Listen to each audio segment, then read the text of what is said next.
বৈষম্য বিরোধী ছাত্র আন্দোলনের পরে দেয়ালগুলোতে এখন শিক্ষার্থীদের রং তুলির আঁচড় পড়ছে। ঢাকা সহ সারা বাংলাদেশের দেয়ালে দেয়ালে গ্রাফিতি এঁকেছেন বিভিন্ন স্কুল, কলেজ ও বিশ্ববিদ্যালয়ের শিক্ষার্থীরা। সহজ ভাষায় গ্রাফিতি বলতে দেয়ালে আঁকা ছবিকে বোঝায়, যেটা সাধারণ চিত্রকর্ম থেকে মানুষের ভিতর প্রতিবাদের বোধ জাগ্রত করে। শেখ হাসিনা সরকারের পতনের পর আঁকা হচ্ছে এসব গ্রাফিতি। গ্রাফিতির স্লোগানগুলোর মধ্যে রয়েছে স্বাধীনতা এনেছি, সংস্কারও আনবো, পানি লাগবে, পানিসহ বৈষম্য বিরোধী আন্দোলনের নানা বিষয়।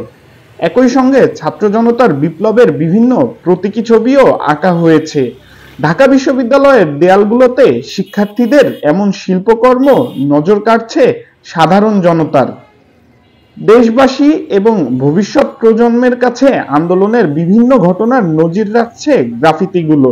এছাড়াও আন্দোলনে ছাত্রদের যারা সহায়তা করেছেন তাদের ঘটনাও চিত্রপটে উঠে আসছে বলে ধারণা সাধারণ জনগণের। এই আন্দোলনের পেছনে আরো কিছু কিছু গোষ্ঠী তারা সহযোগিতা করে, এইটা সবার নজরে আসে না। যারা আন্দোলনে মারা গেছে অথবা আহত হয়েছে তাদের ত্যাগ অনেক বেশি, কিন্তু তাদের ত্যাগের সাথে যারা আজকে এই দেওয়াল অঙ্কন করেছেন এবং আন্দোলন চলাকালীন সময় আমি দেখেছি, আমি খুলনার মানুষ, আমি খুলনায় দেখেছি যে আন্দোলন চলাকালীন সময় এই দেওয়ালে লেখা হয়েছে। এই লেখা এবং অঙ্কন এই আন্দোলনকারীদেরকে এত পরিমাণ অনুপ্রেরণা দিয়েছে সেটা গণনাতীত বলা যায়। এই চিত্রকর্মগুলো স্বৈরাচারী শাসকের বিদায়কে নির্দেশ করে, আন্দোলনকারী সহ সারা বাংলাদেশের মানুষের জন্য আনন্দ বয়ে এনেছে এমন ধারণা অনেকের। আসলে আমাদের জন্য নতুন একটা প্রজন্ম স্বাধীন পেয়েছি আমরা, আর এটা ছাত্রদের আনন্দ একটা মনে আমরা আনন্দ পাইছি। আর এগুলা তাদের আনন্দ থেকে দেওয়ালে আঁকা আঁকি, এটা আমি মনে করি খুবই ভালো।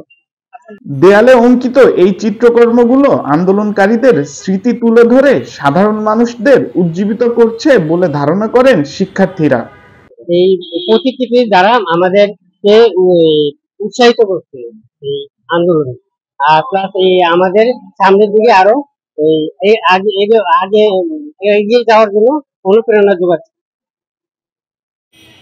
বৈষম্য বিরোধী আন্দোলনের ঘটনা প্রবাহ জনগণকে জানানো এবং সচেতনতা সৃষ্টিতে গুরুত্বপূর্ণ ভূমিকা পালন করছে দেয়ালে আঁকা এই চিত্রকর্মগুলো। পাশাপাশি আন্দোলন চলাকালীন সাধারণ শিক্ষার্থীদের উপর অত্যাচারের চিত্র উঠে আসায় জনমনে আসছে বেদনার অনুভূতি। মোহাম্মদ আসবাব রহমান, ঢাকা টাইমস।